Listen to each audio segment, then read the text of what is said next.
قل هذه سبيلي أدعو إلى الله على بصيرة أنا ومن اتبعني وسبحان الله وما أنا من المشركين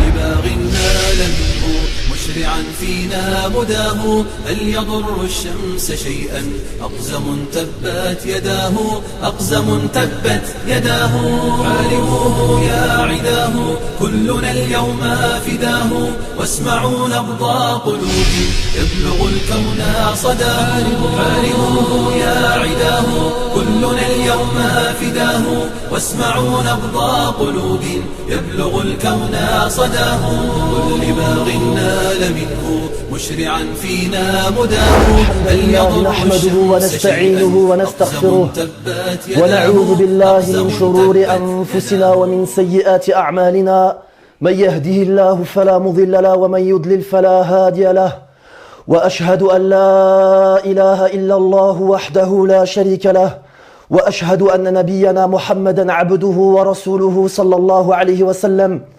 يا أيها الذين آمنوا اتقوا الله حق تقاته ولا تموتن إلا وأنتم مسلمون يا أيها الناس اتقوا ربكم الذي خلقكم من نفس واحدة وخلق منها زوجها وبث منهما رجالا كثيرا ونساء واتقوا الله الذي تساءلون به والأرحام إن الله كان عليكم رقيبا يا أيها الذين آمنوا اتقوا الله وقولوا قولا سديدا يصلح لكم أعمالكم ويغفر لكم ذنوبكم ومن يطع الله ورسوله فقد فاز فوزا عظيما أما بعد فإن أصدق الحديث كتاب الله عز وجل وخير الهدي هدي محمد صلى الله عليه وسلم وشر الأمور محدثاتها وكل محدثة بدعة وكل بدعة ضلالة وكل ضلالة في النار أما بعد كما قال شاعر ما الفضل إلا لأهل العلم إنهم على الهدى لمن استهدى أدلاء وقدر كل امرئ ما كان يحسنه الجاهلون لأهل العلم أعداء ففوز بعلم تعش حيا به أبدا الناس موتى وأهل العلم أحياء أما بعد. Donc mes chers frères, salam alaikum wa rahmatullahi wa barakatuh. Donc c'était pas prévu, mais je voulais commencer aussi par remercier une personne, donc spécialement, puisqu'elle est venue à nous, elle est présente ce soir. Et comme le dit le prophète alayhi salatu wa salam dans un hadith authentique, celui qui ne remercie pas les gens ne remercie pas Allah Azza wa Jal. Donc je voudrais remercier le frère Abou Ismail qui est présent. On remercie Allah Azza wa Jal donc de l'avoir fait venir ce soir. Je remercie aussi le reste de l'équipe d'Ana Muslim, Inch'Allah, qui travaille donc tout ça dans l'ombre, d'accord, car il est à la tête de ce projet. Donc voilà, je voulais le remercier de la part de toute l'équipe et de la part de tous ceux qui vont profiter, Inch'Allah, des articles d'Ana Muslim et des vidéos. Donc, on va continuer, bi'idhnillahi ta'ala, la série sur le Tawhid, d'accord. التوحيد الأمر بالتوحيد هو الدين العام الذي اتفقت عليه دعوة جميع الرسل, d'accord. Le tawhid, le commandement du tawhid, c'est la religion générale, d'accord, sur laquelle a été unanime toutes les da'wah, toutes les prêches de tous les prophètes. Comme Allah Azza wa Jalla nous dit dans Surat Al-Anbiya, وَمَا أَرْسَلْنَا من قبلك من رسول إلا نوحي إليه أنه لا إله إلا أنا فاعبدون. Il a dit, nous n'avons pas envoyé de prophète avant toi sans que nous leur ayons révélé La ilaha illallah. Il n'y a d'autre divinité que moi, adorez-moi donc. Il n'y a pas d'autre divinité que moi, Allah, donc adorez-moi donc. Donc, le message des prophètes, il est aussi stipulé dans le hadith du prophète alayhi salatu wassalam qui est sahih aussi. Il a dit Inna ma'ashirul anbiya dinuna wahid ikhwatul allat. Il a dit donc nous les prophètes on a tous un même père. C'est-à-dire on a tous un même père. Notre religion donc c'est la même. Ikhwatul allat, c'est quoi? C'est-à-dire que ils ont un seul père et leurs mères sont différentes. Qu'est-ce qu'il a voulu dire le prophète alayhi salatu wassalam dans ce hadith? Les savants ils l'ont expliqué. Ils ont dit qu'ils ont un seul père. C'est quoi leur père? Le père, c'est qui? C'est Tawhid. C'est la religion. Ils ont un même père, comme le frère vient de le dire, c'est Tawhid. Et plusieurs mères. C'est quoi les mères? Ils ont dit l'ulama, c'est al-shara'i'. C'est les injonctions, les législations, elles sont différentes suivant les époques, suivant les prophètes. Allah il dit dans le Coran لِكُلٍّ جَعَلْنَا مِنْكُمْ شِرْعَةً وَمِنْهَاجًا. Pour chacun d'entre vous, d'accord, on a fait des législations et des voies différentes. Mais tous les prophètes, bismillah, ils sont venus avec le même message, ce message chez lequel, donc, c'est at-tawhid. Donc c'est pour ça que pour illustrer ceci, on était toujours dans la première condition qui est laquelle? Al-ilm. On avait cité dans le cours précédent al-iqrar wa al-nutq. Le fait de reconnaître la ilaha illallah dans son cœur et le fait de le prononcer. D'accord? On avait ramené l'ijma', d'après la parole d'Ibn Taymiyyah, que celui qui ne la prononce pas, il n'est pas musulman. Celui qui ne la prononce pas, il n'est pas musulman, et ceci bil ijma'. D'accord? On a cité le hadith et les versets. Aujourd'hui, on voulait continuer sur al-ilm, la science. Et pour illustrer ceci, on va parler de deux anecdotes de Mohammed ibn Abdul Wahhab. La première anecdote, c'est quoi? C'est qu'il était donc avec ses élèves. Le shir Mohammed ibn Abdul Wahhab, il était avec ses élèves. Ce shir, il est connu pour être le shir qui a à peu près 300 ans revivifié, d'accord, al-mujaddid, celui qui a revivifié la da'wa, la prêche au tawhid dans la péninsule arabique. Il y a 300 ans, les gens étaient retournés à l'adoration des idoles, d'accord, sans que les hukam, sans que les gouverneurs n'interdisent ceci. D'accord? On connaît l'histoire de Mohammed ibn Abdul Wahhab, c'est pas maintenant qu'on va la mentionner, peut-être après. Tout ce qui nous intéresse, c'est qu'il était avec ses élèves. Et lui, il a écrit un livre qui s'appelle Kitab al-Tawhid, le livre de l'unicité d'Allah Azza wa Jal. Il l'avait enseigné à ses élèves. Et ses élèves, un jour, ils lui ont posé la question, comme c'était une nouvelle année, ils lui ont dit « Qu'est-ce qu'on va étudier cette année ?» Et lui, il leur a répondu quoi? Kitab Tawhid. Le livre qu'il a écrit. Il leur avait déjà fait l'explication au préalable. Il leur avait déjà fait. Et eux, ils ont dit quoi? Ils ont dit, mais on l'a déjà fait. On ne peut pas faire du fiqh, des ahadith. Parce que Cheikh Mohammed ibn Abdul Wahhab, il ne faut pas comprendre que c'était qu'un savant dans le tawhid. C'était un savant dans toutes les sciences. D'accord? Mais rakkaza ad-da'wa ala tawhid. Mais il a concentré la da'wa sur le tawhid. Ça ne veut pas dire qu'il était jahil, qu'il ignorait les autres ulum du din. Il ne faut pas dire qu'il est bon dans le tawhid. Il connaissait aussi les autres domaines, donc les autres sciences de la religion. Mais lui, il accentuait sur tawhid. Pourquoi? Parce qu'il avait compris c'était quoi le message des prophètes et c'est quoi que les gens ont besoin en premier. D'accord? Comme on l'a vu dans le premier dars. D'accord? Qu'il faut apprendre le tawhid en premier. Ça, il le savait. Donc, il a dit à ses élèves Kitab Tawhid. Et eux, ils voulaient étudier autre chose. Qu'est-ce qu'il a fait? Il a fait une petite ruse en quelque sorte. Il est venu au cours.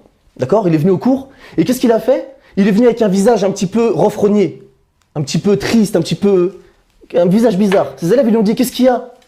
Et lui, il a dit, je suis passé dans le village et j'ai entendu que des gens, ils ont égorgé un coq, un simple coq. On va voir que le shirk, c'est pas une vache ou un coq. Tu égorges une vache, tu égorges un coq, shirk akbar, mukhrij anil millah. Peu importe la nature de ce qui est égorgé, si tu as égorgé pour autre qu'Allah, mushrik, tu sors de l'islam, tu n'es pas musulman. D'accord? Donc lui, il a dit à ses élèves, ils ont égorgé un coq pour autre qu'Allah. Les élèves, ils ont dit, a'udhu billah, ils étaient étonnés. Khalas. Ils sont passés, ça n'a pas fait plus de bruit que ça dans la salle. D'accord? Ils sont rentrés dans le dars. Finalement, il revient le lendemain, avec le visage, pareil, renfrogné, triste, étonné, etc. Et ils lui disent, qu'est-ce qu'il y a, Shir? Il a dit, non, en fait, je suis repassé dans le village. Et en fait, c'est pas ça qui s'est passé. C'est qu'il y a un jeune ou une personne qui a fait zina, la fornication avec sa mère. Et là, qu'est-ce qui s'est passé? A'udhu billah, les élèves ont dit qu'Allah nous protège de ceci, il y a brouhaha dans la salle et tout, etc., etc. Et là, le shir, il leur a dit quoi? Voilà pourquoi on va étudier Kitab Tawhid, vous n'avez pas compris de Tawhid. Pourquoi? Pourquoi? Parce qu'ils ont considéré que le péché, le deuxième péché qu'aurait fait cette personne, qui est de forniquer avec sa mère, il est pire que celui qui égorge pour autre qu'Allah. Alors que qui est sorti de l'islam là? Parlez plus fort, qui est sorti de l'islam?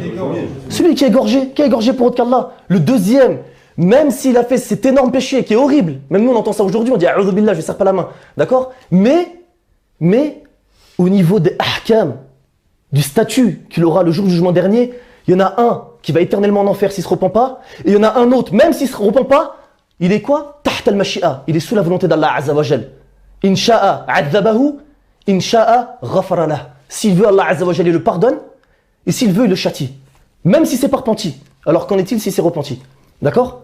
Même si c'est un grand péché, il faut bien faire la différence. Aujourd'hui, il y a des gens qui ne font pas la différence entre les péchés qui sont du shirk, bid'at, qui sont de l'association majeure en soi, qui font direct sortir de l'islam, et des péchés qui sont énormes, qui sont parmi le kaba'ir, qui sont parmi les grands péchés, mais qui ne font pas sortir, donc sahibuha min al-millah, qui ne font pas sortir leur auteur de l'islam. La deuxième anecdote que je voulais citer de Mohammed ibn Abdul Wahhab, c'est dans Rasaïl al-Shakhsiyya. Donc Rasaïl al-Shakhsiyya, c'est un risala de Mohammed ibn Abdul Wahhab aussi, page 186 et 187. Écoutez bien, c'est important. Et c'est un aveu du shirk, en toute modestie, le shirk, qu'est-ce qu'il nous dit? En ce qui me concerne moi shirk, Mohammed ibn Abdul Wahhab, en ce qui me concerne moi, wa hadha uqsimuhu billah, ça je le jure par Allah Azza wa Jal, que j'étudiais la science, et ceux qui me connaissaient en étaient convaincus, alors qu'en fait à l'époque j'ignorais encore le sens de la ilaha illallah, et je ne savais pas que c'était la religion d'islam, jusqu'à ce que Allah me fit grâce de ce bien. De même, pour mes professeurs, pas un d'entre eux ne connaissait cela. Est-ce que vous voyez de quoi on parle là? Mohammed ibn Abdul Wahhab, il avoue que lui, avant que Allah Azza wa Jal il lui fasse grâce, ذَلِكَ فَضْلُ اللَّهِ يُؤْتِيهِ مَنْ يَشَاءُ وَاللَّهُ ذُو فَضْلٍ عَظِيمٍ. Ça c'est la grâce d'Allah, qui donne à qui il veut, et Allah est détenteur d'une grâce immense. Remerciez Allah Azza wa Jal. Si vous avez pu tomber sur, ou si vous avez pu, Allah vous a donné la compréhension des versets du Coran qui parlent du tawhid, qui vous éloignent du shirk. Si il vous a fait comprendre les paroles, qui vous a fait tomber sur les livres des savants rabbaniyoun, comme on a parlé la première fois, des grands savants, des savants éminents, des savants qui ont sacrifié leur vie pour propager le véritable tawhid, après les prophètes. D'accord? Innal ulama'a warathatul anbiya. Les savants qui sont les héritiers, les véritables héritiers des prophètes. Ils sont les héritiers des prophètes en propageant le tawhid et en subissant, quoi? Was-sabr ala al-adhafi. Quatrième chose, on étudie tous usul salasa, les trois fondements. Mais par contre, dans la pratique, c'est autre chose. D'accord? Al-ilm, la première chose, apprendre la science. Wala amalu bih. Ensuite, tu la pratiques. Wa da'watu ilayhi. Ensuite, tu prêches à ça. Was-sabr ala al-adhafi, c'est le quatrième. Tu dois patienter. Tu crois que tu vas prêcher le tawhid et tu vas pas avoir des épreuves?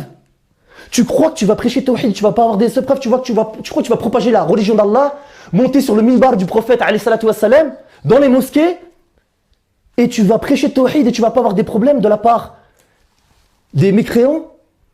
Donc des mécréants, on englobe toutes les religions qui sont autres que l'islam. Inna ad-dina 'inda Allah l'islam. La religion agréée auprès d'Allah, c'est l'islam. Tout ce qui est en dehors d'islam, c'est du kufr ou du shirk. C'est la même chose. C'est de l'associationnisme, de l'idolâtrie et de la mécréance.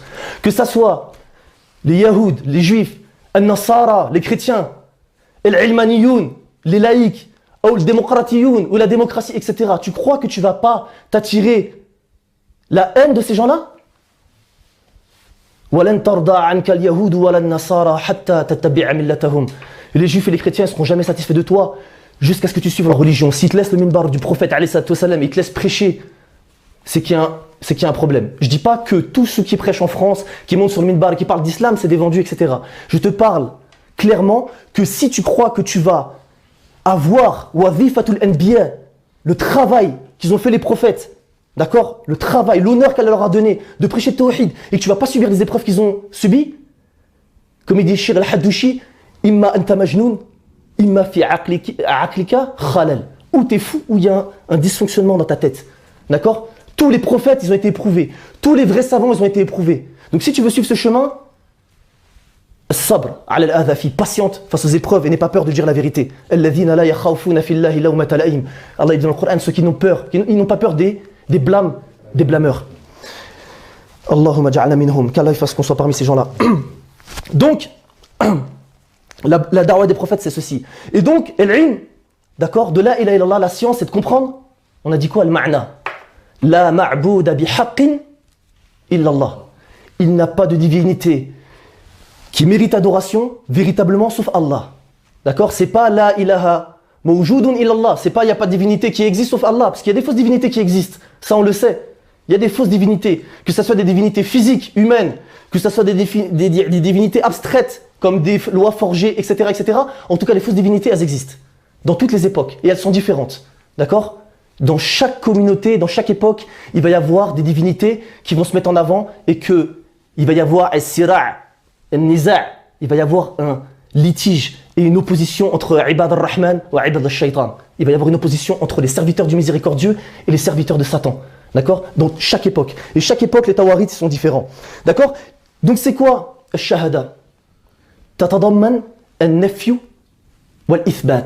La négation et l'affirmation. C'est aussi simple que ça. Ça a l'air simple peut-être pour vous, mais il y a beaucoup de gens qui n'ont pas compris. La négation de quoi ? La négation de quoi ? Des fausses divinités. Comment on appelle les fausses divinités en arabe ? Al-tawarit. Al-tarout. Tu veux faire un test ? Tu veux faire un test ? Va dans les mosquées. Dis-leur c'est quoi Tarout ? On dirait ils l'ont jamais entendu. Je parlais à un frère une fois. Je lui ai parlé pendant un quart d'heure. J'aime bien la citer celle-là. Pendant un quart d'heure je lui ai parlé. Je lui disais Tarout, Akhi, c'est important, etc., etc. On essaye de appeler à quoi ? On a dit au tawhid en premier. Je lui parle de ça. Je lui parle pendant un quart d'heure et à un moment, son œuvre, il s'est dit non, il faut que je pose la question. Il n'a pas été parmi les deux personnes qui n'apprendront pas. El Mustahi, hein, celui qui a peur, d'accord, qui a trop de pudeur, il ne pose pas la question. Et le Mustakbir, celui qui est orgueilleux et qui ne veut pas apprendre. Il s'est dit au bon moment, je vais lui poser la question. Il m'a dit, Akhi, c'est quoi Tarout ? Et je lui ai dit, Akhi, les fausses divinités. Ou alors ils l'ont traduit dans le Coran que j'avais à l'époque, les rebelles. Fama yakfur bit Tarout, ils ont mis celui qui mécroit aux rebelles. C'est quoi le rebelle ? Qu'est-ce que c'est le rebelle ? Je ne vais pas le sortir, mais c'est quoi le rebelle ? D'accord ? Donc c'est une mauvaise traduction. Celui qui mécroit aux fausses divinités. Il faut apprendre c'est quoi les fausses divinités. On va le voir. Parce que Tarout, Inch'Allah, dans le prochain épisode, Inch'Allah, je le dis dès maintenant, on va faire une série Ma'na Tarout de Mohammed ibn Abdul Wahhab, le Risala qu'il a écrit, le sens du Tarout. Donc on ne va pas trop développer aujourd'hui, parce qu'on va le laisser pour une série de plusieurs épisodes sur Tarout, afin que tout le monde soit sur une clairvoyance au sujet du Tarout. Mais vas-y, va dans une mosquée, dis-leur c'est quoi Tarout. Ils ne savent pas les gens. Les gens ils te demandent qu'est-ce que tu penses de Foulen, est-ce que tu aimes bien ce shir, qu'est-ce que tu penses de un tel. C'est quoi ? C'est l'Asleddin, ça, c'est important de savoir ça, de parler sur des gens, de mettre en garde. Demande-lui c'est quoi Tarout, c'est quoi qu'Allah il a demandé de m'écroire dans la shahada, il ne peut pas te répondre. Il ne peut pas te répondre. D'accord ? Donc c'est la première chose. Allah dit dans le Coran, il nous explique c'est quoi shahada. D'accord ? Qu'est-ce qui prouve que c'est le kufr bil Tarout wal iman billah ? C'est Allah Azza wa Jalla dans le Coran, Surat al-Baqarah. La ikraha fid din, qad tabayyana ar-rushd min al-ghayy. Pas de contrainte en religion car le bon chemin s'est distingué de l'égarement. فَمَنْ يَكْفُرْ بِالطَّاغُوتِ وَيُؤْمِنْ بِاللَّهِ فَقَدِ اسْتَمْسَكَ بِالْعُرْوَةِ الْوُثْقَى لَا انْفِصَامَ لَهَا وَاللَّهُ سَمِيعٌ عَلِيمٌ. Il a dit quoi ? Quant à celui qui mécroit au Tarout et après ceci, croit en Allah, il a saisi l'anse la plus solide qui ne peut se briser et Allah est audient et omniscient. قال العلماء قدم الله عز وجل الكفر بالطاغوت قبل الإيمان بالله في هذه الآية المباركة. Ils ont dit Allah il a fait prévaloir, il a fait précéder le reniement du Tarout avant la foi en Allah. Pourquoi ? Parce que celui qui croit en Allah mais qui ne croit pas au Tarout, il est mushrik, il croit en Allah. Si tu vas lui dire tu crois pas en Allah, il va s'énerver contre toi, il va dire je crois en Allah. Mais il ne croit pas au Tarout. Et il ne désavoue pas les partisans du Tarout. D'accord ? Alors que celui qui mécroit au Tarout, il a renié les fausses divinités, il ne lui reste plus qu'à croire en Allah Azza wa Jal. Et c'est ça l'iman billah. C'est celui-là qu'on va développer, Inch'Allah, aujourd'hui de façon concise, parce que le contexte le demande. D'accord ? Donc, al-kufr bit-Tarout, c'est ça qui est important. Donc il a fait prévaloir ceci sur la foi en Allah. Pareil, Surat al-Baqarah. وَمِنَ النَّاسِ مَنْ يَتَّخِذُ مِنْ دُونِ اللَّهِ أَنْدَادًا يُحِبُّونَهُمْ كَحُبِّ اللَّهِ.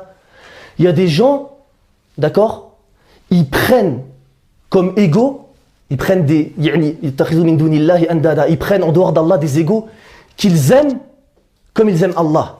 وَالَّذِينَ آمَنُوا أَشَدُّ حُبًّا لِلَّهِ. Et ceux qui ont cru, ils sont plus intenses dans l'amour d'Allah Azza wa Jal. C'est ça qu'on nous demande, d'aimer Allah plus que tout. C'est ça, al-ruknan de l'adoration. Ghayatul hubb, l'amour extrême, ma'a ghayati al-khudu' wa dhul lil mahboub. Et le fait de se soumettre totalement à Allah Azza wa Jal, à celui qui est aimé. D'accord ? Donc, ces gens-là, si tu vas les voir, Tu leur dis t'aimes pas Allah, il va te mettre une baffe.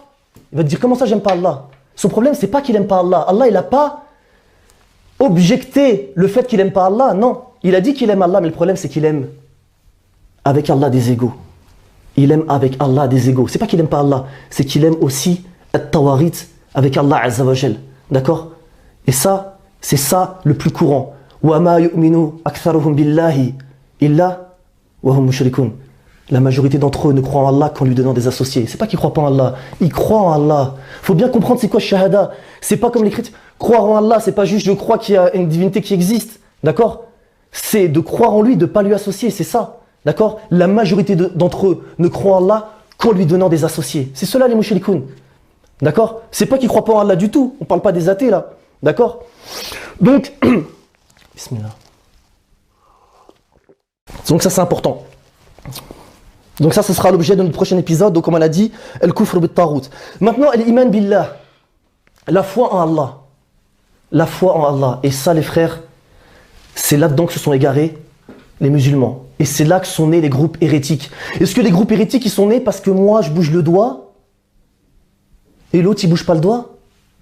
Est-ce que les groupes hérétiques, ils sont nés parce que moi, je me prosterne avec les genoux alors que mon voisin de prière se prosterne avec les mains?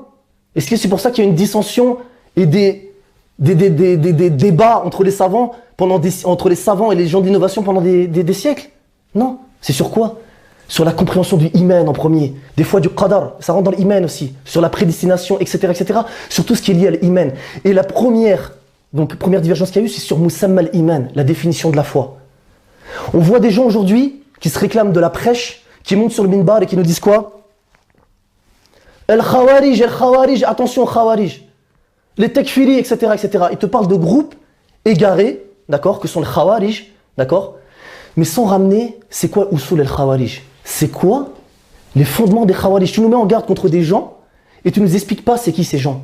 Tu nous mets en garde contre le Khawarij alors que la personne qui veut vérifier, qui regarde, les Khawarij n'existent plus à notre époque, sauf, on a vu où? Sultan Oman. C'est un pays où il y a 85% de Khawarij. Ce pays-là, je ne le connaissais même pas il y a 2 jours. Je n'avais jamais entendu parler.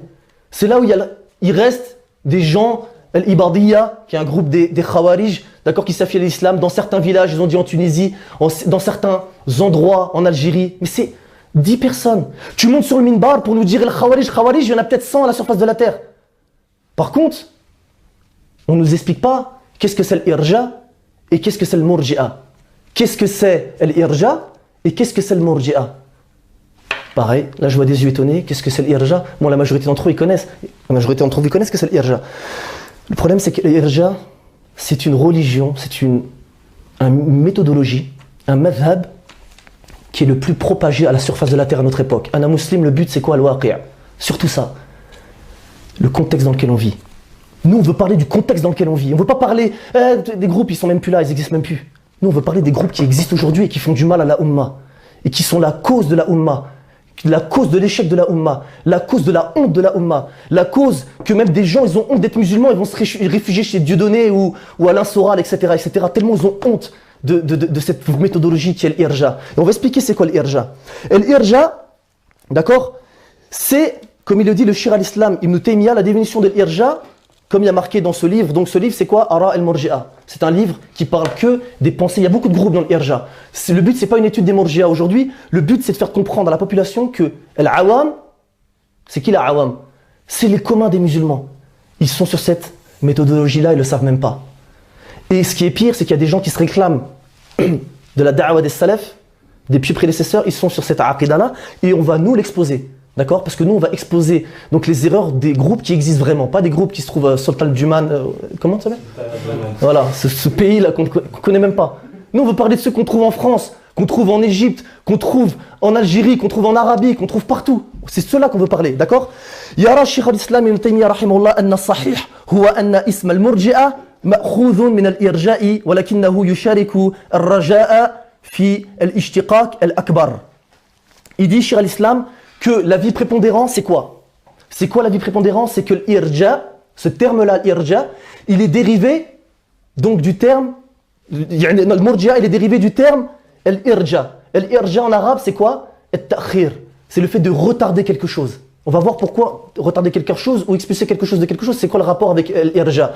Et il dit aussi que dans l'ishtiqaq, en fait c'est mushtaqqa, c'est-à-dire les mots ils dévient les uns des autres, d'accord? Ils sont tirés donc de différents mots, d'accord? Il y a l'ishtiqaq, al-asghar, la petite déviation, c'est-à-dire les savants ils ont expliqué que c'était un mot, d'accord, qui a les mêmes lettres et le même tartib, c'est-à-dire le même ordre dans les lettres, d'accord? Comme musamma, ism, etc., etc.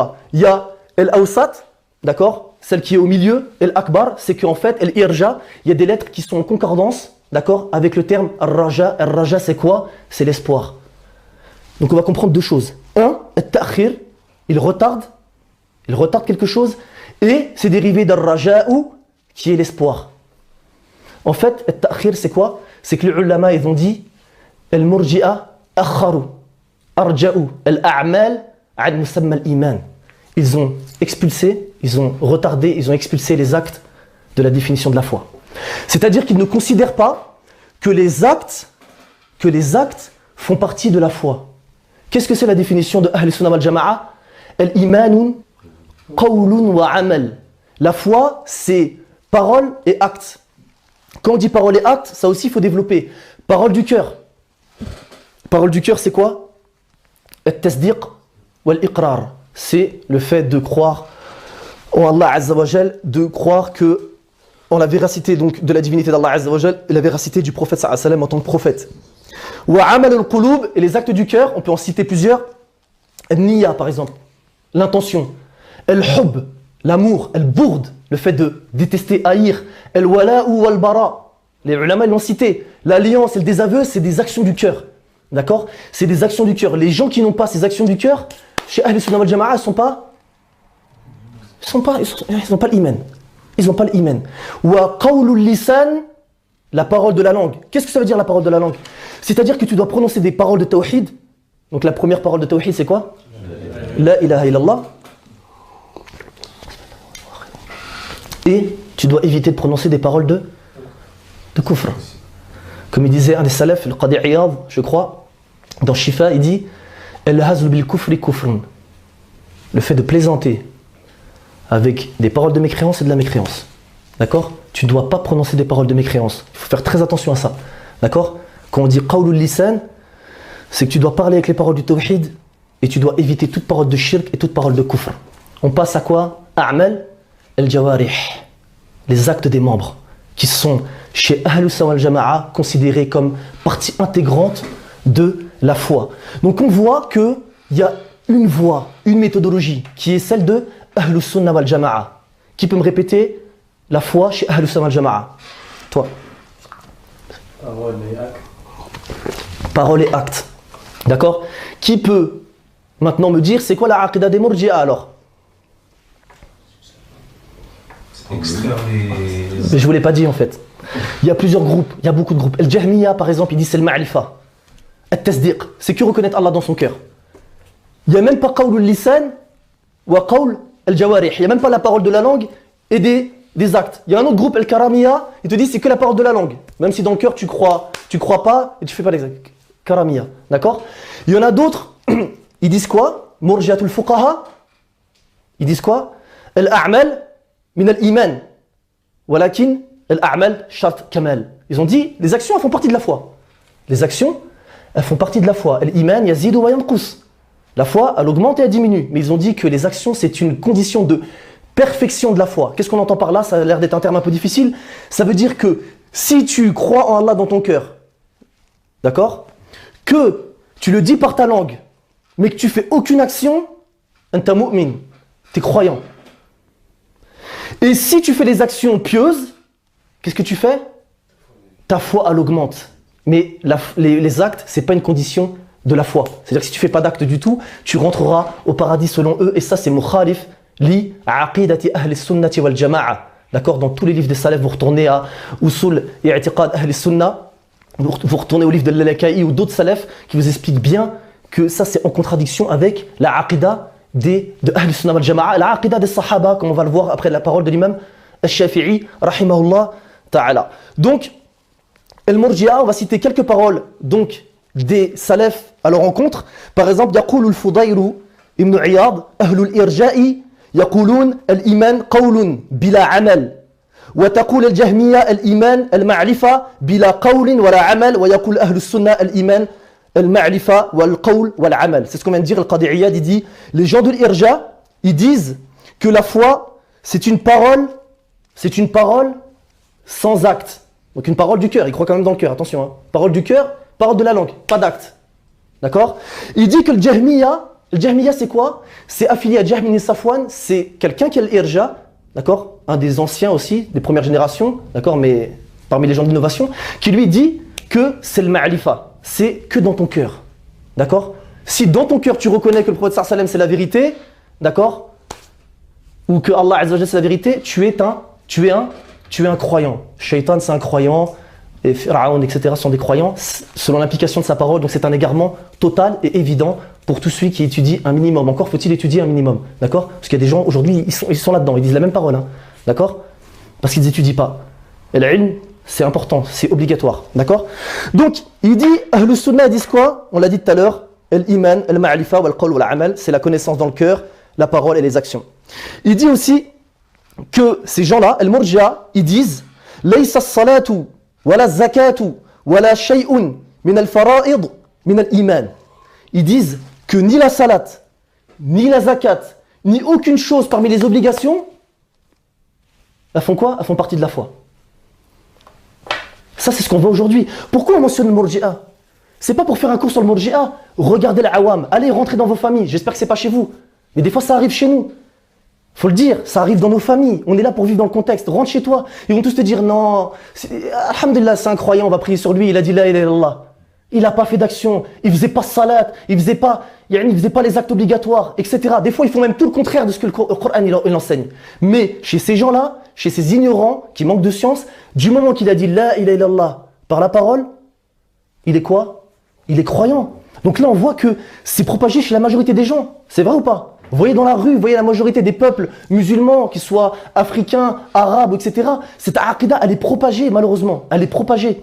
C'est ceux-là qui sont le plus nombreux à notre époque. Et c'est contre ça qu'il faut qu'on mette en garde nos parents, nos enfants, nos frères, nos sœurs, etc., etc. Et là, on a une parole, Nafis, très précieuse, de Sofiane ibn Uyayna, parmi les premières générations.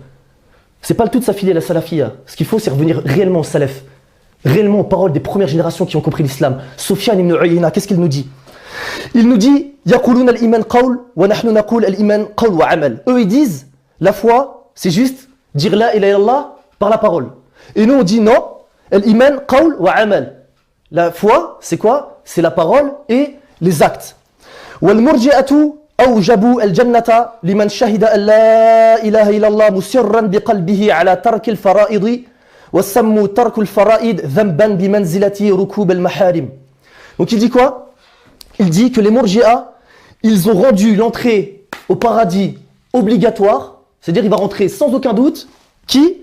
La personne donc qui témoigne la ilaha illallah, même si dans son cœur, il persiste à délaisser les obligations. C'est-à-dire musarran biqalbihi, dans son cœur, il est déterminé, il insiste sur le fait de délaisser les obligations. Il est musir, il persiste là-dedans, d'accord?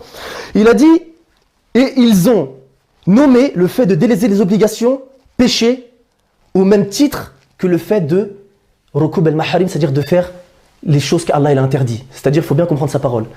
Les Murji'a, ils ont considéré que le fait de délaisser les obligations, c'était au même niveau qu'une personne qui tombe dans un péché. Vous avez compris? D'accord? Donc le shir va nous expliquer bien.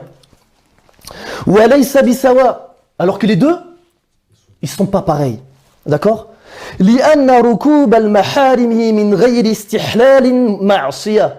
dit parce que le fait de faire un péché, ou de tomber dans un interdit plutôt, sans en faire istihlal, c'est-à-dire sans le rendre licite, d'accord? C'est une désobéissance. Qu'est-ce qu'il entend par là? C'est-à-dire qu'une personne qui va boire du vin,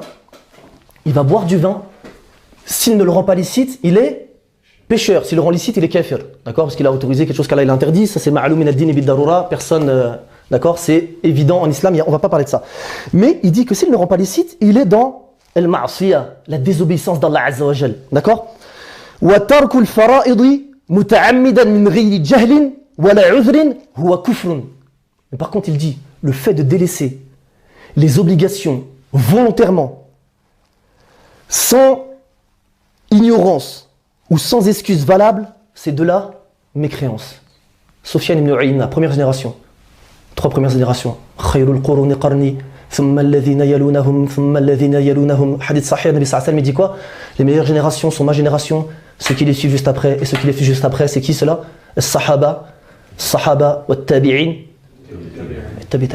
D'accord? Ils font partie de cela. C'est eux, c'est de eux qu'on prend directement. Cette parole, elle vient d'une personne qui est parmi les premières générations. Wa bayanu dhalika, donc là il va donner un exemple, il est ra'i', il est magnifique, un exemple magnifique. Il faut bien qu'on comprenne, les chouyours, ils donnent des exemples. Qu'est-ce qu'il dit? Wa bayanu dhalika fi amri Adam, salawatullahi alayhi, wa iblis, wa ulama al-yahoud. Il a dit le meilleur exemple qu'on peut donner, c'est l'exemple de Adam, que la paix soit sur lui, de Iblis, la'natullah alayhi, de Iblis, Satan, qu'Allah le maudisse, et des savants juifs. Là, on a quoi? 3 exemples. Premier exemple, Amma Adam, فنهاه الله عز وجل عن أكل الشجرة وحرمها عليه فأكل منها متعمدا ليكون ملكا أو يكون من الخالدين فسمي عاصيا من غير كفر. Il a dit Adam, alayhi salam, Allah lui a interdit d'approcher l'arbre. Il lui a rendu illicite le fait d'en manger. Mais il en a quand même mangé volontairement. Afin, c'est Shaitan qui lui avait glissé ça, de devenir un ange ou de rester au paradis éternellement. Il veut dire tu vas être parmi le Khalidin, d'accord? Donc il a induit en erreur, il en a mangé. Il a été nommé par Allah Azza wa Jal Asiyan, désobéissant, d'accord? Sans qu'il soit nommé mécréant. Et en plus après Allah dit Fatalaqa Adamu min rabbihi kalimatin fataba alayhi innahu huwa at-tawwabur rahim. Dans Surat Al-Baqarah, il a dit Allah il a appris des paroles à Adam, d'accord, pour faire son tauba, et après Allah il lui a pardonné, celui qui accueille le repentir, donc des repentants. Ça c'est le premier exemple. Donc Adam, qu'est-ce qu'il a fait? Qu'est-ce qu'il a fait Adam? Il a fait un péché, comment il a été nommé? Pécheur, désobéissant.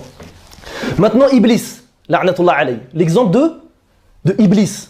Qu'est-ce qu'il a fait Iblis? Là, il a fait quoi? Fa'innahu furida alayhi sajadatun wahida. Sajdatun wahida. Il lui a été ordonné une seule prosternation. Une seule prosternation lui a été ordonnée. Fajahadaha muta'ammidan fasummiya kafiran. Et lui, il a refusé. Jahada, ils vont dire jahada, c'est-à-dire il a renié dans son cœur. Non. Lui, il a renié dans le fait que il a dit je le fais pas parce que moi je suis mieux que Adam. Il a refusé l'ordre d'Allah dans son cœur. Il a pas accepté l'ordre d'Allah Azza wa Jal. D'accord? Il a refusé de se prosterner pour une sajda. Il a été nommé Kufr i'rad, il s'est détourné. Ou l'istikbar. D'accord? Il dit quoi? وَإِذْ قُلْنَا لِلْمَلَائِكَةِ اسْجُدُوا لِآدَمَ فَسَجَدُوا إِلَّا إِبْلِيسَ أَبَى وَاسْتَكْبَرَ وَكَانَ مِنَ الْكَافِرِينَ. Il a dit on a ordonné aux anges de se prosterner, ils sont tous prosternés sauf qui? Sauf Iblis. Aba, il a refusé, wastakbara, kufr l'istikbar, c'est-à-dire la mécréance liée à l'orgueil. On ne va pas rentrer dans toutes les conditions de kufr, on va peut-être rentrer plus tard dans d'autres doros, etc., etc. En tout cas, c'est un deuxième exemple. D'accord? Un deuxième exemple. Adam, Iblis. Troisième exemple qui donne Sofiane ibn Uyayna, c'est quoi? C'est l'exemple des juifs. Amma ulama ul yahoud, fa'arafu na'ta an-nabi sallallahu alayhi wa sallam. Quant aux savants juifs, ils connaissaient la description du prophète alayhi wa sallam. Ils l'ont reconnu. D'accord? Il avait le sceau de la prophétie, il ne mangeait pas les dons, etc., etc. Ils ont reconnu, ils ont vu tous les signes en lui. D'accord? Ils ont reconnu qu'il était un prophète et un envoyé, comme ils reconnaissent leur propre fils. Il fait référence à quoi? Le shir là, au verset d'Allah Azza wa Jal dans Surat Al-Baqarah. D'accord? Ceux à qui on a donné le livre, ils le reconnaissent. Qui? Mohammed. Comme ils reconnaissent leur propre fils. D'accord? Comme il a dit à Abdullah ibn Salam, le juif qui s'est converti, il a dit par Allah, moi quand il est arrivé à Médine, dès que je l'ai vu, je l'ai reconnu encore plus que mon propre fils. C'est un juif qui s'était converti à l'islam après, un des plus savants parmi les juifs. D'accord? Donc, j'ai sauté une phrase, donc ils ont reconnu que c'était le prophète sallam et ils ont Ils l'ont dit par leur langue. Donc là, ils ont quoi là, les frères? Qui a compris ce que je suis en train de dire? Ils ont dans le cœur et ils ont dans la langue là. Donc si c'est vrai le minhaj des Murji'a, les juifs c'est des croyants là. Ils ont reconnu dans leur cœur, aqarru biqulubihim wa bilisanihim. Ils l'ont reconnu par leur cœur et par leur langue. D'accord? Walam yattabi'u shari'atahu, mais ils n'ont pas suivi sa sharia, sa législation. Donc on met en garde aussi toute personne qui soit en France ou ailleurs, qu'il se détourne de la sharia d'Allah et qui ne veut pas l'application de la sharia à la surface de la terre. Il faut mettre en garde contre ces gens-là. Il faut que ces gens vraiment ils prennent garde à délaisser la législation d'Allah ou à détester la législation d'Allah ou à insulter, dénigrer et haïr ceux qui veulent l'application de la sharia d'Allah dans les pays des musulmans. Donc il a dit fasammahumullah azza wa jal kuffaran. Et Allah il les a nommés kuffar. Malgré quoi on a dit cœur, langue. Ils ont été nommés kuffar. Farukub al-maharimi mithlu dhanbi adam. Donc le fait de commettre des péchés, ça ressemble à quoi? À l'exemple de Adam. On retient bien les choses. C'est important ça. Wa ghayruhu min al-anbiya. Et autre erreur qu'auraient pu commettre les prophètes. Wa amma tark al-fara'id juhudan fa huwa kufrun mithlu kufri iblis la'natullah alayh. Il a dit donc quand on fait de délaisser les obligations en les reniant, c'est-à-dire on a dit tout à l'heure, la personne elle persiste dans son cœur à ne pas vouloir faire les obligations. Pour lui l'islam c'est pas les obligations. Lui dans son cœur il est j'ai dit la ilaha illallah, je persiste dans mon cœur, j'ai pas envie de faire les obligations. D'accord? Et on va voir qu'il y a des obligations à te font sortir d'islam si tu les fais pas, comme il y a ijma' des sahaba concernant la prière, et d'autres qui te font pas sortir d'islam. C'est pas le sujet, c'est un sujet très, très long et très compliqué. D'accord? Donc, il est mécréant comme Iblis, celui qui fait ça. Wa tarkuhum ala ma'lifatin min ghayri juhud fa huwa kufrun mithla kufr ulama al-yahud wallahu a'lam. Et il dit, et le fait donc de délaisser les obligations avec connaissance sans les renier dans son cœur, d'accord? Sans les renier dans son cœur et par sa langue, il a dit ça, c'est une mécréance à l'exemple des savants des juifs. D'accord? Les savants des juifs, ils ont reconnu Allah dans leur cœur, ils ont reconnu que le prophète sallallahu était sur la vérité et ils l'ont dit dans leur langue, par leur langue, mais ils ont refusé de suivre le prophète alayhi salatu wassalam. C'est pour ça que Saïd ibn Jubayr, donc cette personne qui est parmi les compagnons du prophète sallallahu tabi'in, il disait al-murji'a yahud al-qibla. Ça a été rapporté par Ibn Battah fil lawha dans son livre Al-Lawha page 188. D'accord? C'est-à-dire qu'il a dit que les murji'a, c'est qui les frères? On a dit c'est qui? Ceux qui disent toutes les définitions qu'on a dit avant, soit c'est que le cœur, soit c'est le cœur et la langue sans les actes, etc. Et il a dit cela, c'est les juifs de la Qibla. Elle était dure dans sa définition, mais des fois, pour réveiller les gens, rien de mieux que les secouer. Quand la personne, tu lui dis lève-toi, il ne se réveille pas, que tu lui verses de l'eau sur le visage, il se réveille. C'est ça qu'il faut faire. D'accord? Donc là, on va revenir à notre sujet aussi. Donc la suite, c'est quoi? Donc c'est que la Aqida des Murji'a, malheureusement, elle est propagée donc à notre époque. Et à notre époque, les sortes de Murji'a qu'il y a, et surtout c'est la Awam, c'est qu'ils ont pris les gens du commun, les pauvres gens du commun, ceux qui ont immigré d'Algérie vers la France, qui ont délaissé un petit peu leur religion pour le travail, ou même, je dis pas que l'Algérie, il ne faut pas que les Algériens, les Tunisiens, tous les pays, peu importe, même ceux qui vivent encore là-bas, c'est pas le sujet. C'est qu'ils ont cru que musulman, ça voulait dire quoi? Je suis arabe ou je suis africain, etc. J'ai hérité l'islam, etc., etc. Un peu comme les chrétiens. Vous voyez les chrétiens en France, on vit parmi eux. Nous on parle du contexte. Qu'est-ce qu'il te dit? T'es quoi? Je suis chrétien. Enfin, mes parents sont chrétiens, donc moi je suis chrétien, d'héritage, etc. Ça n'existe pas en islam ça. L'islam c'est un mode de vie. D'accord? L'islam tu le choisis, tu l'hérites pas. L'islam ou tu le pratiques ou tu le pratiques pas. Musulman non pratiquant, ça n'existe pas. On vient de le voir. Celui qui dit musulman non pratiquant, il est le murji'a yahud al-qibla. Celui qui dit musulman non pratiquant, c'est ça le haqq. D'accord? C'est ça les meilleurs, les musulmans non pratiquants, les modérés, etc., etc. Ceux-là sont les juifs de la Qibla, d'après Tabi'in, Sahaba wa Tabi'in. D'accord? Donc là c'est important, on va revenir quoi? Toujours au Salaf. Parole d'Ibn Abbas. Qu'est-ce qu'il dit Ibn Abbas?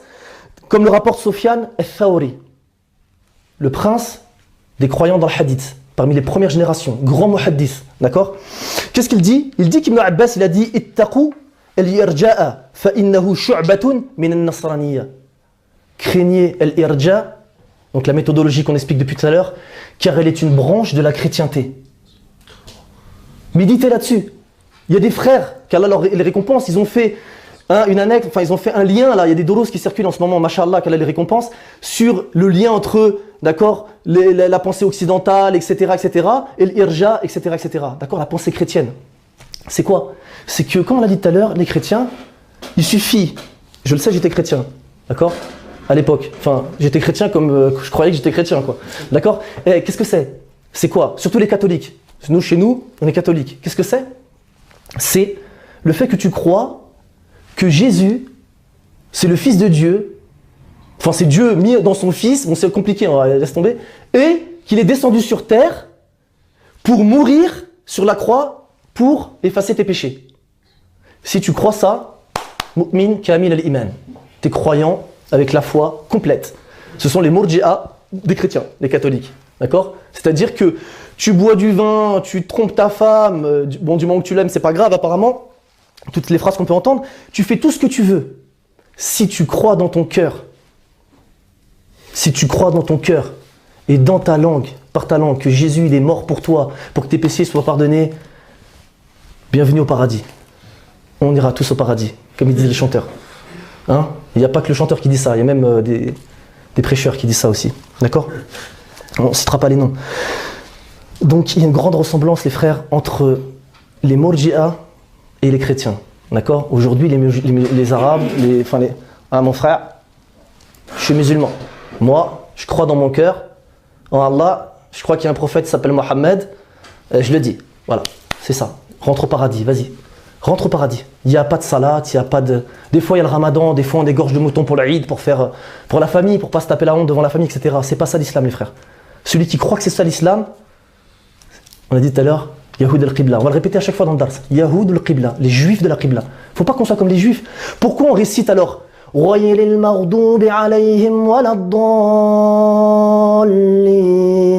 on récite 5 fois par jour minimum? Pour ceux qui ne font pas de rawatib et de qiyam al-layl, pourquoi on répète 5 fois par jour minimum? Guide-nous sur le sentier de ceux qui ont été comblés de tes bienfaits, pas celui de ceux qui ont encouru ta colère. C'est qui ceux qui ont encouru la colère? C'est qui a encouru la colère d'Allah Azza wa Jal? Les juifs, d'accord? Et c'est qui sont égarés? C'est les chrétiens. Allah Azza wa Jal, on récite 5 fois par jour pour ceux qui prient. Les modérés, les pauvres, ils ne peuvent même pas comprendre ça, ils ne récitent pas. D'accord? Mais même ceux qui...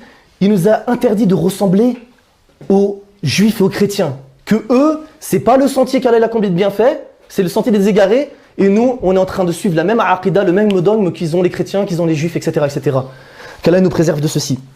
D'accord? Donc c'est pour ça que Daoud, donc Abu Daoud, tout le monde connaît Abu Daoud, d'accord? Il disait quoi? Dans une poésie, il disait Wala taku murjiyan la'uban bidinihi. Et ne sois pas un murji qui joue avec sa religion. Ala innama al-murjiu bid-dini yamzahu. Car certes, le murji, il se moque de sa religion, il plaisante avec sa religion. D'accord? Nous, il ne faut pas qu'on plaisante avec la religion. La religion, c'est pas un amusement. C'est pas je suis musulman, etc. Je parle au nom de l'islam, je dis ça au nom de l'islam, je dis ça c'est dans le Coran, ça c'est etc. Je connais rien de la religion. La religion, elle s'apprend, elle se pratique, et après, il faut assumer d'être des musulmans. Musulmans, c'est un choix. Est-ce que vous pensez que vous allez rentrer au paradis et que, alors qu'il ne vous est même pas arrivé ce qui est arrivé à ceux qui sont venus avant, dans Surat al-Baqarah, est-ce que vous croyez que vous allez rentrer au paradis alors que vous n'allez pas subir ce qu'ils ont subi, ceux qui étaient avant nous? Qu'est-ce qu'ils ont subi, ceux qui étaient avant nous? On les a mis dans des trous, on les a sciés en deux, on les a pris, des peignes de fer, on les a peignés jusqu'à ce que le peigne il arrive jusqu'aux os. Ashab al-Ukhdud, qu'est-ce qui leur sont arrivés? Qui peut me dire? Ashab al-Ukhdud, c'est connu. On leur a fait des tranchées, on les a jetés dans le feu, ils ont été brûlés. La dame, elle est arrivée avec son fils, le bébé, elle a eu peur pour son fils, il lui a dit patiente, saute dans le feu. Allah, il est avec nous, elle a sauté directement dans le feu. Et toi, tu crois que tu vas arriver en 2014, je suis musulman, j'ai pas d'épreuves, je fais pas salat, je fais rien. Donc les frères, c'est important. L'imam al-Awza'i, on prend que des paroles des anciens. L'imam al-Awza'i, certains savants ont dit c'est un madhab à lui tout seul. C'est une école à lui tout seul. D'accord? On connaît l'imam Abu Hanifa et son école, l'imam Malik et son école, l'imam Ahmed et son école, l'imam Shafi'i et son école. Pourquoi? Parce que Allah Azza wa Jalla a décidé que ces écoles elles vont se propager à la surface de la terre. Elles vont être étudiées dans différentes contrées de la terre. C'est Allah Azza wa Jalla qui a décidé ça, et ça a été aussi question politique à des époques, d'accord? Des émirs qui ont rapproché des savants malikites, qui se sont entourés de savants malikites pour enseigner le madhhab malikite dans telle contrée, etc. Al-Awza'i, ils ont dit c'est un madhhab à lui tout seul. Bismillah. Qu'est-ce qu'il dit celui-là? Rahimahullah ta'ala. Kana Yahya ibn Abi Kathir wa Qatada yaqoulan laysa shay'un min al-ahwa'i akhwafu 'indahum 'ala al-ummati min al-irja'i. Il a dit quoi? Ils ont dit quoi ces deux-là? Qatada, il est connu, Qatada, parmi tabi'in, d'accord? On l'a dans le Coran, Qala Qatada, d'accord? Qu'est-ce qu'il dit? Il dit, il n'y a pas une chose, c'est chez deux personnes, chez ces deux pieux prédécesseurs, qui est plus à craindre au niveau des passions. Il n'y a pas des passions plus à craindre, d'accord, auprès d'eux, pour cette communauté que l'irja. D'accord? C'est-à-dire que les salafs, ils avaient plus peur de l'irja que de khawarij. Aujourd'hui, les frères, ils montent sur le minbar, ah, khawarij, khawarij. C'est quoi ça? Tu me regardes, khawarij, on a dit, ils n'existent même plus aujourd'hui. C'est quoi usul al-khawarij? Tu parles de khawarij, c'est quoi les fondements des khawarij? Alladhina yukaffiruna bil kaba'ir. C'est ceux qui rendent mécréants pour les grands péchés. T'en connais, toi? T'en connais, toi, des frères qui rendent mécréants pour les grands péchés? Est-ce que t'en connais? Dis-moi. T'en connais, toi? Vous êtes combien, là? D'accord? Il y en a qui connaît des gens qui rendent mécréants pour les grands péchés? Est-ce que tu connais des gens qui disent celui qui boit du vin, c'est un kafir? Est-ce que tu connais des gens qui disent celui qui fornique, c'est un mécréant? Personne n'en connaît. Même si je sors dans la rue, même si je rentre dans une mosquée, je vous dis, vous connaissez, ils connaissent pas. Alors pourquoi vous montez sur les minbars dans les mosquées, vous dites attention, khawarij? Les gens, ils connaissent pas. Il y en a pas. Vous parlez de qui quand vous dites el khawarij? Les salafs, les plus prédécesseurs, ils ont dit Laysa shay'un min al-ahwa akhwafu 'indahum 'ala al-umma min al-irja. Il n'y a pas des choses liées aux passions qui est plus dangereux pour eux que l'irja. C'est-à-dire que l'irja, c'est quoi? C'est suivre ses passions. Parce que quand tu es dans l'irja, elle est bien ta religion. Pourquoi il y en a qui se convertissent, des Arabes? On a vu des Kabyles, tout ça. Il n'y a pas que les Kabyles, hein, parce que les Kabyles après vont faire la guerre. Il y en a en Algérie, parce que je voyais un reportage, donc j'en parle. Toujours on reste dans le contexte. Ils se convertissent à la religion des chrétiens. Mais parce qu'il a pas envie de pratiquer l'islam. T'imagines, tu rentres chez les chrétiens, tout ce qui t'était interdit, c'est bon. Tu voulais écouter Cham Mami au bled, vas-y. C'est bon. Tu veux boire de l'alcool, c'est le sang du Christ. C'était interdit dans ta famille. T'avais honte, c'est bon, convertis-toi chez les chrétiens. Chez eux, c'est le sang du Christ.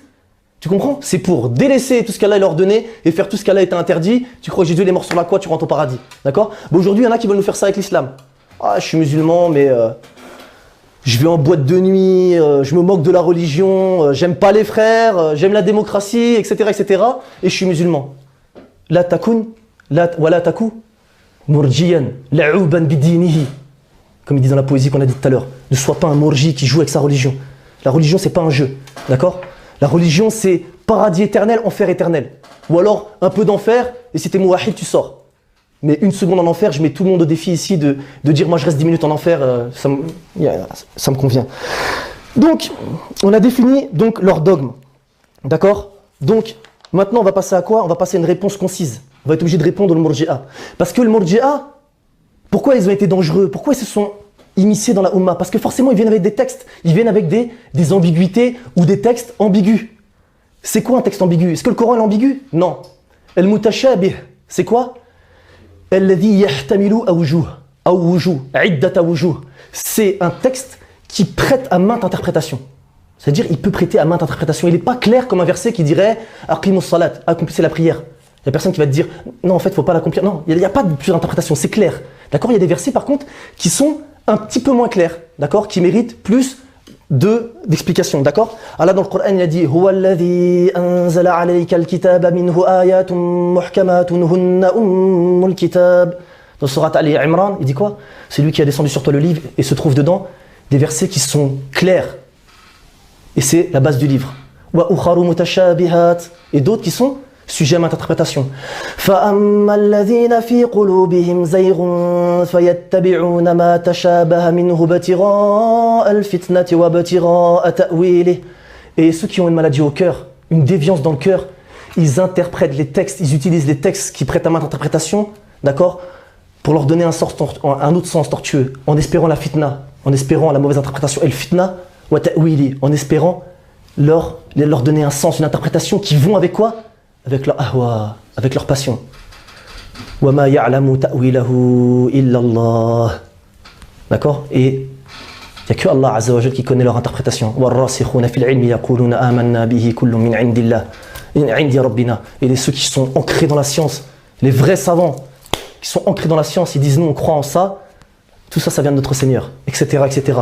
Donc ces Murji'a là, les frères, croyez pas que c'est facile. Ah, Murji'a, etc. etc. La Awam, on les a mis de côté, ça y est, la Awam, bon. Mais parmi eux, il y a eu des savants. Parmi eux, il y a eu des Talabat al-Ilm.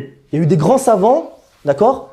Et il y a eu des étudiants en sciences. Donc ils ne sont pas venus comme ça, ils sont venus avec des versets. Par exemple, le hadith de Idban, d'accord, du compagnon, fi Sahihayn, donc dans Sahih Muslim al-Bukhari, il disait quoi? Harramallahu ala an-nar man qala la ilaha illallah yabtaghi bidhalika wajha Allah. Il a dit, Allah Azza wa Jalla, il a interdit l'entrée au feu à celui qui dit la ilaha illallah et qui désire le visage d'Allah Azza wa Jalla. D'accord? C'est un texte ça, ils vont te dire, bah regarde, Allah il a dit, celui qui dit la ilaha illallah, il rentre au paradis, il n'a pas cité qui fait la prière, etc. etc. D'accord? Donc ça c'est une ambiguïté. Mais ça c'est quoi? C'est un texte, d'accord? Aam ou mutashabih. Aam, c'est-à-dire c'est un texte général. Et il faut que vous reteniez une règle. On essaie de sortir une règle que vous reteniez. Une règle de fiqh au moins, que chacun y retient pour bien comprendre. C'est quoi? C'est que l'Aam, le texte général, il est spécifié par le khas, par le texte qui est spécifique. D'accord? C'est-à-dire qu'il se peut que le prophète sallallahu alayhi wa sallam ou Allah Azza wa Jal, ou même le prophète sallallahu alayhi wa sallam, ils disent un texte, donc celui qui fait cela il est musulman, comme on vient de voir dans le hadith, mais on va voir qu'un autre texte, il vient spécifier que si tu fais pas la prière, t'es pas musulman. Donc le premier texte, il est compris à la lumière du deuxième texte. D'accord? Des fois le Coran, il explique le Coran. D'accord? Dans un verset, il a dit, on a demandé aux anges de se prosterner, surtout se prosterner, sauf Iblis. Donc si tu prends que ce texte-là, tu crois qu'Iblis, c'est un ange. Et dans un autre verset, il a dit, Kana min al-jinn, fafasaqa an amri rabbi. Et il s'est détourné dans ce verset-là de l'obéissance de son Seigneur, du commandement de son Seigneur. Là, il vient te dire le verset que c'est un djinn finalement. Il vient t'expliciter le premier. Donc dans les textes, par exemple, il y a le hadith, il est connu aussi, dans Sahih.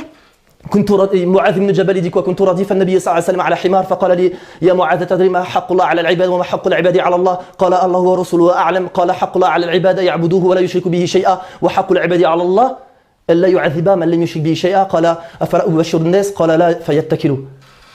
Il a dit quoi? Il a dit j'étais derrière le prophète sallallahu alayhi wa sallam sur un âne. Il m'a dit oh Mu'adh, est-ce que tu connais le droit d'Allah sur ses serviteurs et le droit des serviteurs sur Allah Azza wa Jal? Il a dit Allah et son messager sont plus savants. Nous, on aurait dit quoi? On aurait essayé de répondre. Les compagnons, ils s'arrêtent direct. Allah et son messager sont plus savants. La tuqaddimu bayna yaday illahi wa rasulihi. Ne parlez pas avant Allah et son messager. D'accord?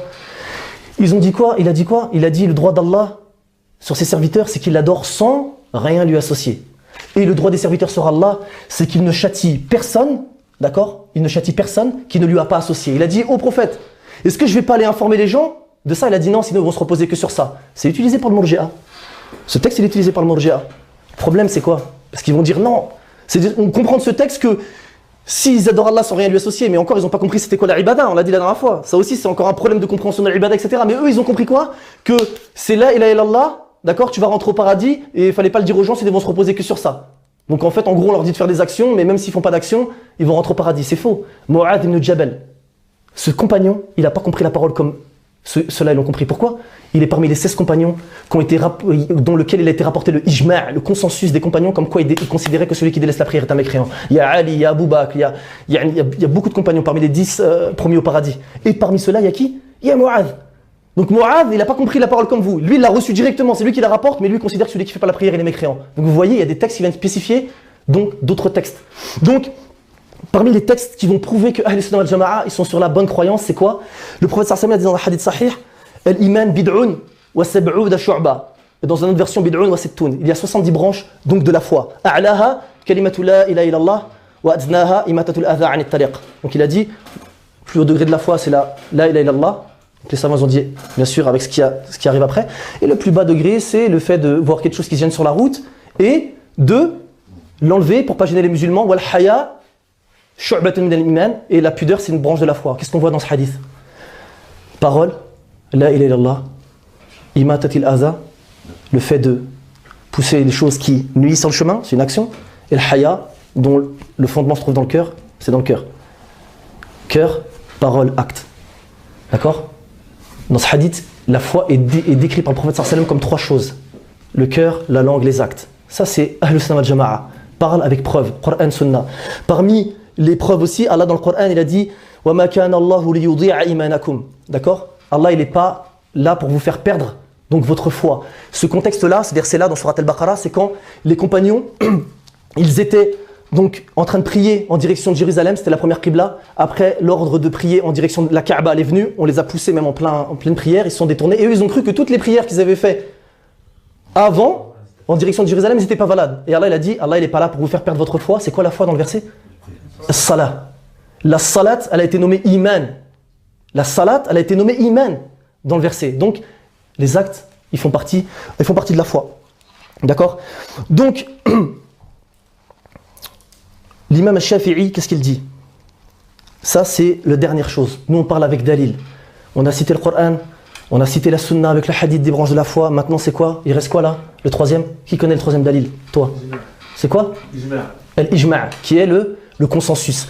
قال الإمام الشافعي وكان الإجماع من الصحابة والتابعين من بعدهم ممن أدركناهم أن الإيمان قول وعمل ونية ولا يجزي واحد من الثلاثة بالآخر.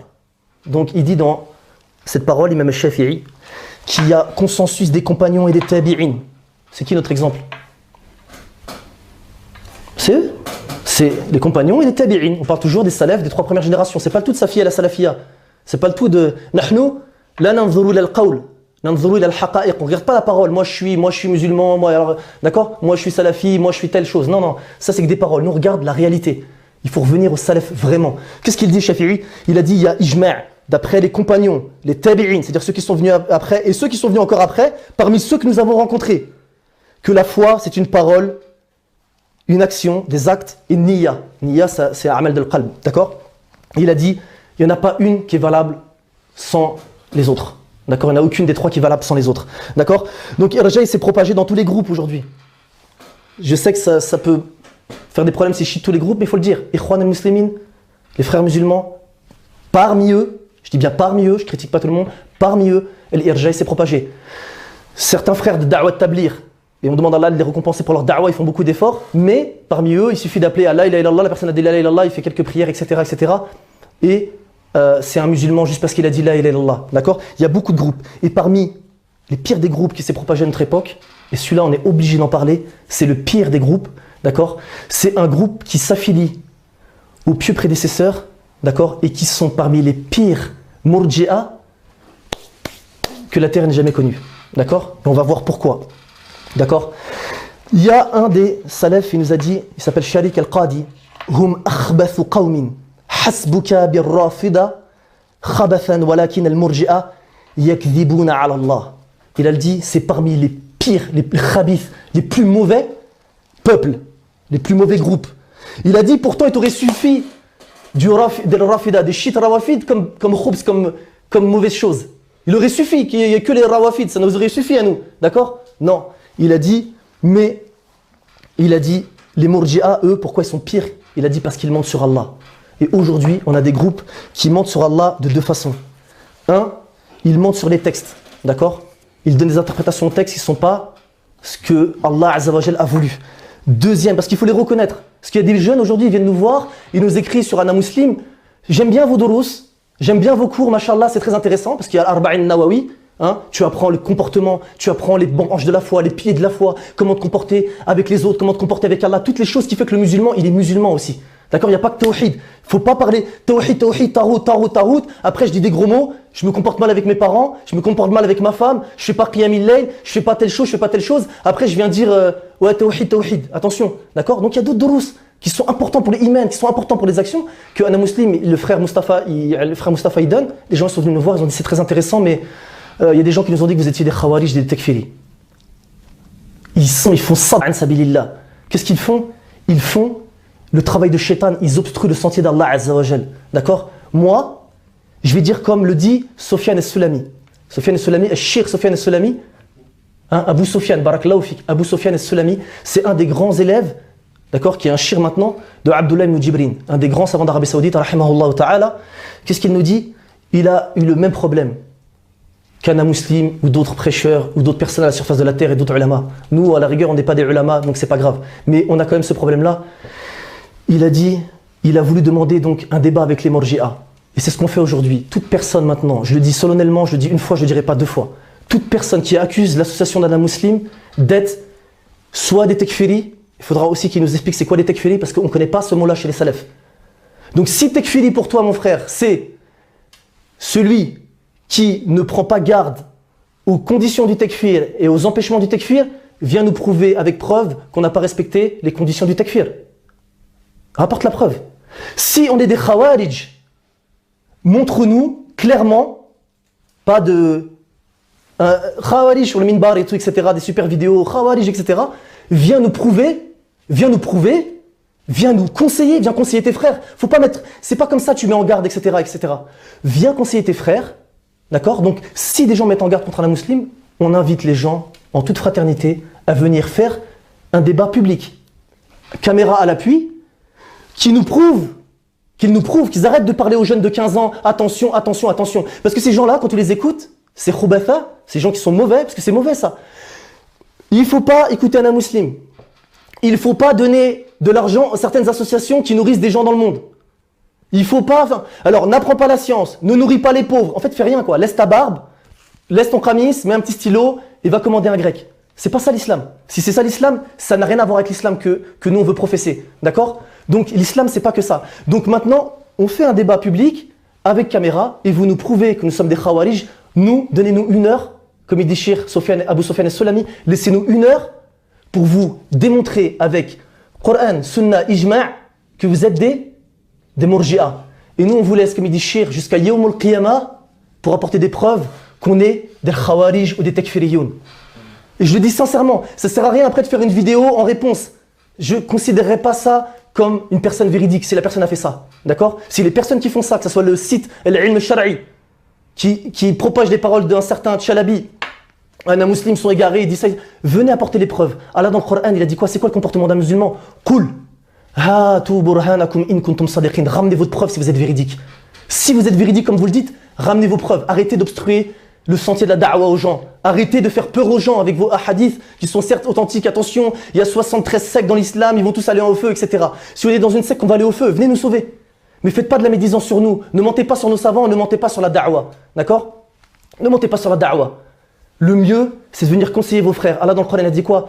Ya ayyuhalladhina amanu ijtanibu kathiran min adh-dhann inna ba'da adh-dhanni ithm. ولا تجسسوا ولا يغتب بعضكم بعضا أيحب أحدكم أن يأكل لحم أخيه ميتا فكرهتموه. Il a dit quoi? Allah Azza wa Jal, il a descendu un verset très important. Vous qui avez cru, éloignez-vous des mauvais soupçons. Éloignez-vous des mauvais soupçons. D'accord? Dans un autre verset, il dit wa inna dhann la yughni min al-haqq shay'a. Parce que les mauvais soupçons, face à la vérité, ça vaut rien. On croit qu'un musulman, on croit que tel prêcheur, on ne parle pas que d'un musulman, mais vu que c'est le cas, on en parle. Si c'est des suspicions, retourne au Coran. Les suspicions, certaines suspicions, c'est un péché. Et que les uns ne médisent pas sur les autres. D'accord? Ne vous espionnez pas et que les uns ne parlent pas sur les autres. Est-ce que l'un d'entre vous aimerait manger la chair de son frère? Vous en aurez certes horreur. Craignez Allah. Peut-être il vous sera fait miséricorde. Donc on vous dit craignez Allah. D'accord? Au lieu d'aller manger la chair de vos frères, comme vous dites, vous aussi allez faire du pain et allez manger le pain, ça sera mieux que aller manger la chair de vos frères. D'accord? Craignez Allah Azza wa Jal. Donc pour les reconnaître ces gens-là, il y a d'autres sifat, il y a d'autres attributs pour les reconnaître. C'est quoi? C'est qu'ils mentent sur les savants. Ils font dire aux savants, yataqawwaluna ala al-ulama. Ça c'est parmi leurs sifat, c'est les livres des savants. Tout ça c'est dans les livres des savants. C'est pas, ils mentent sur les savants. Et on a le meilleur exemple, toujours à notre époque, Ali Hassan al-Halabi, un des plus grands élèves de Shir al-Albani rahimahullah, il a dit qu'Ibn Taymiyyah a dit ça, il n'a pas dit ça. Ibn Kathir a dit ça, telle page, il n'a pas dit ça. Qui lui a répondu? L'Ifta, l'Ajnat Daïma. Le comité des savants d'Arabie Saoudite qui sont chargés de la fatwa, ils ont fait une réponse, il a dit ça n'existe pas dans le livre de Ibn Taymiyyah. Ça n'existe pas à la page que tu as citée dans Ibn Kathir. Et eux, ils continuent, les frères, à propager les livres de l'Halabi, d'accord, et d'Al-Anbari. Pourquoi? Parce que ça va avec leur passion. C'est quoi leur passion? C'est quoi leur passion? Ils sont connus pourquoi les Murji'a? Il y a un grand salaf du nom de Nadr, d'accord? Ibn Shamil, qu'est-ce qu'il dit? Il dit qu'un jour il est rentré auprès du gouverneur. Il s'appelait Al-Ma'moun. Il dit Dakhaltu ala al-Ma'moun. Je suis rentré auprès du Ma'moun. Faqal Kayfa asbahta Kayfa asbahta ya Nadr. Il a dit comment tu t'es réveillé au Nadr, comment tu t'es réveillé ce matin. Il a dit bi khayrin walhamdulillah. J'ai dit alhamdulillah, on remercie Allah, je me suis bien réveillé. Il a dit al-ma'moun mal irja. Il a dit c'est quoi l'irja? Qu'est-ce qu'il a répondu, le savant des salafs? Qu'est-ce qu'il a répondu? Dinun yuwafiqul muluk. C'est une religion qui est en accord avec les passions des rois. C'est une religion, l'irja, c'est une méthodologie, une voie qui plaît aux gouverneurs. D'accord? Yusibuna bihi min dunyahum. Avec cette voie-là, ils arrivent à acquérir ce qu'ils veulent de la dunya. Wa yanqusuna bihi min dinihim. Et avec lequel ils lèsent leur religion. Et ça, c'était rapporté par l'imam Ibn Kathir dans Al-Bidaya wa Nihaya. D'accord? Donc là, vous voyez encore un sifet, toujours avec les gouverneurs. Et une parole de Shir al-Islam Ibn Taymiyyah qui est important, il te donne aussi comment les reconnaître ces gens-là.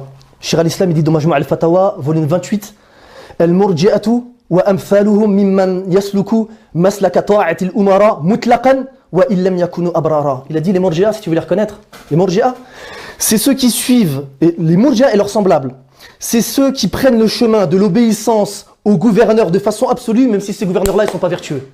Shir al-Islam Ibn Taymiyyah, il te dit ça. Tu veux les reconnaître?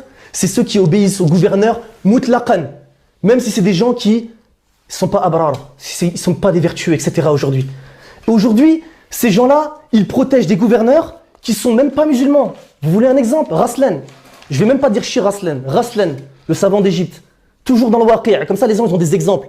Il n'y a plus d'excuses. Raslan, ce savant que ces gens-là, ces Murji'a de notre époque, qui s'affilient à la salafiyya, ils prennent pour exemple, cette personne-là, elle appelle à quoi? À tuer la population. Vous avez juste à écouter ces audios. Vidéo. Il appelle l'armée, il donne l'autorisation à l'armée de tuer la population. D'accord? A'udhu billah. Qad sadaqa man qal fihim murji'a ma'a al-hukami wa al-tawaghit wa khawarij ma'a ikhwanihim. Il a dit, c'est des murji'a. Ils prennent la voie des murji'a avec les gouverneurs, avec les tawaghit, et avec leurs frères, c'est des khawarij. C'est qui qui a rendu licite le sang des musulmans là? C'est un non-muslim? Non, c'est les savants des Murji'a. Il a rendu licite le sang de la population, pourquoi? Parce qu'ils sortent contre eux. Sisi. C'est qui Sisi? C'est celui qui a pris le pouvoir par la force en Égypte, d'accord? Et le Jérusalem Post. Jérusalem, c'est où? En Italie? C'est où Jérusalem? En Palestine. J'ai peur que tu dises Israël. D'accord? C'est en Palestine occupée. Jérusalem. Qu'est-ce qu'il dit, le Jérusalem Post? Il a été élu personnage de l'année. Qu'est-ce qu'ils ont dit? Personnage de l'année. Il est élu personnage de l'année par les Juifs, les Yahoud. Les Juifs ne seront jamais satisfaits de toi. Jusqu'à tu suis leur religion, ils reçoivent l'éloge des Juifs. Et Raslan, il te dit, tuons la population pour cet homme qui a l'éloge des Juifs. Est-ce qu'après ça, il subsiste des doutes? Est-ce qu'il faut suivre ce minhaj? C'est vous qui mettez en garde contre un muslim ou autre? C'est vous qui mettez en garde contre les associations qui nourrissent les pauvres? C'est quoi ça? Donc, si c'est ça le tawhid chez vous, c'est pas le tawhid chez nous en tout cas, et nous on continuera à prêcher ça. Parce que vivre en France comme ça, avec ta petite barbe et ton qamis, et tu crois que la seule solution, c'est de plaire aux koufars, c'est d'aller voter pour pas s'attirer la foudre du gouvernement, etc. Mon frère, t'as rien à voir avec les sahaba. Les sahaba, qu'est-ce qui les a poussés à immigrer en Abyssinie? S'il suffisait de rester comme ça, de dire La ilaha illallah, et dès que tu as un problème, attendez, on va se soumettre aux lois des Quraysh. Non, ils ont tellement montré les actions du cœur qui sont le wala wal bara, l'alliance et le désaveu, etc. avec leur peuple. Ils ont tellement blasphémé leur divinité comme ça a été demandé dans le Coran et la Sunna qu'ils ont été obligés de fuir. Ils ne sont pas restés là à essayer de se soumettre à Quraysh. Ils ont été châtiés, ils ont été tapés, ils ont été obligés de fuir en Abyssinie. Après, ils ont été obligés d'immigrer à Médine. C'est ce qu'ils disent les élèves de Mohammed. Médite sur ça. Si toi tu veux vivre comme les Sahaba, il va t'arriver ça. Si tu veux vivre comme les Murji'a, c'est-à-dire c'est toujours d'être proche des gouverneurs, même des gouvernements français ou autres, mécréants, etc., prends ta voie. Mais ce n'est pas notre voie à nous, Inch'Allah. Donc, on dit une dernière chose. D'accord? Shir al-Islam Ibn Taymiyyah, c'est pour ça que tout à l'heure j'ai appelé donc al-Munazara. Au cas où vous continuez à critiquer, Munazara, débat de point de vue filmé. Shir al-Islam il dit فَإِذَا وَقَعَ الْإِسْتِفْصَالِ وَالْإِسْتِفْسَارِ إِنْكَشَفَتِ الْأَسْرَارِ وَتَبَيَّنَ اللَّيْلُ وَالنَّهَارِ وتميز أهل الإيمان واليقين من أهل النفاق المدلسين الذين لبسوا الحق بالباطل وكتموا الحق وهم يعلمون. Il a dit, quand on va, là, quand il y a des gens qui parlent tout le temps, oui, ceci, cela, Cheikh al-Islam, il a dit, quand on leur demande de développer avec des preuves et d'expliquer, les secrets là, ils sont dévoilés au grand jour. Et la nuit et le jour, ils se distinguent clairement. Comme se distinguent clairement les gens, ahlul iman wal yaqin, les gens de la foi et de la certitude, des gens de l'hypocrisie, al-mudallisin, c'est-à-dire ceux qui maquillent les choses. C'est qui cela? C'est ceux qui ont mélangé le vrai au faux et caché la vérité sciemment alors qu'ils savent. D'accord? Donc ne mélangez pas la vérité au faux, ne mentez pas à la population française, aux musulmans de France, pour plaire aux mécréants, etc. Ne mélangez pas le vrai au faux. Ça, c'est les caractéristiques des juifs. On revient encore. Yahoud al-Qibla, ils ont des ressemblances avec les juifs. Allah dit dans le Coran, voilà. تلبسوا الحق بالباطل ne mélangez pas le vrai ou faux وتكتموا الحق وأنتم تعلمون et cachez la vérité sciemment alors que vous savez. Donc la prochaine fois, Inch'Allah, le prochain épisode, parce que là je vais terminer sur ceci, et on demande à Allah Azza wa Jal de nous laisser, Inch'Allah, dans cette da'wa sincère et amilin, c'est-à-dire en pratiquant ce qu'on dit. Le prochain dars, Inch'Allah, on l'annonce dès maintenant, ça va être une série sur At-Tarout. Tout à l'heure on a dit qu'on a laissé ça. On a parlé d'iman billah, des groupes égarés. On va parler du kufr bit-tarout. Pourquoi? D'accord? Avant de terminer, Allah Azza wa le Cheikh Mohammed Ibn Abdul Wahhab nous dit wa hadha.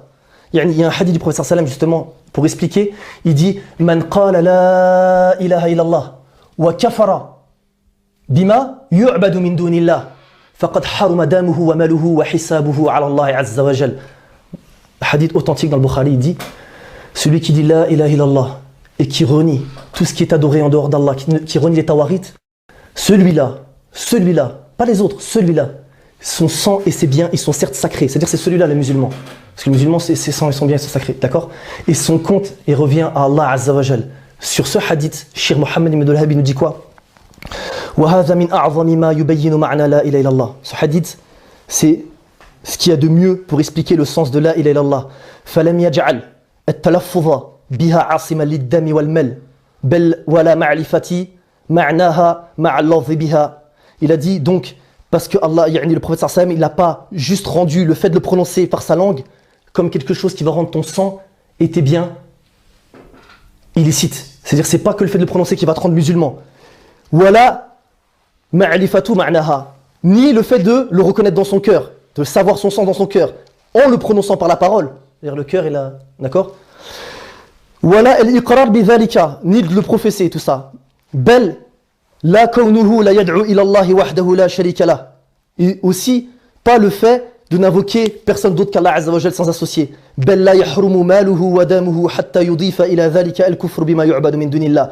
Mais son sang et ses biens, ils ne seront pas sacrés tant qu'il n'aura pas ajouté à tout ce qu'on vient de citer le reniement de tout ce qui est adoré en dehors d'Allah. Fa in shakka, et s'il doute de ceci, ou tawaqqafa, ou il se stoppe.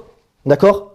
Il a dit lam yuhram maluhu wa damuhu, son sang et ses biens ne seront pas illicites, ils ne seront pas sacrés. Faya laha min mas'alatin ma a'zamuha.